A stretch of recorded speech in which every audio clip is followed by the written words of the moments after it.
चार पहर राति हम जल थल से चार पहर राति हम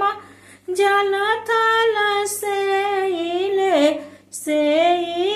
चरण तोहार छठी मैया से चरण तोहार छठी मैया दीन दर्शन यापन छठी मैया दीन भेट यापन सूरज बाबा मांगू मांगू तिरिया कवन फल मंगबू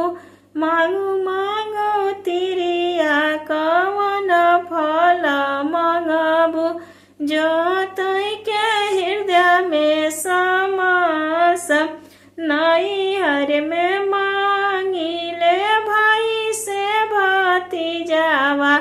ससुर में सुखी परिवार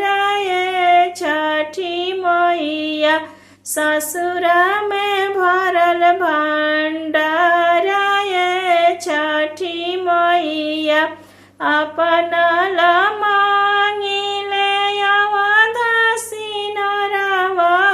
अपना ला मांगिले अवध सिनरवा जन्म जन्म हावत छठी मैया जन्म जन्म हावत छठी मैया बायना बाटन केरा बेटी जे मांगिले बायना बाटन केरा बेटी जे मांगिले पड़ल अप्सरवा दामाद छठी मैया कुलवा बड़न केरा बेटा जे मांगिले वंश बढ़न केरा बेटा जे मांगिल सोया के सिंगार पतो है छठी मैया रसोया के सिंगार पतो है छठी मैया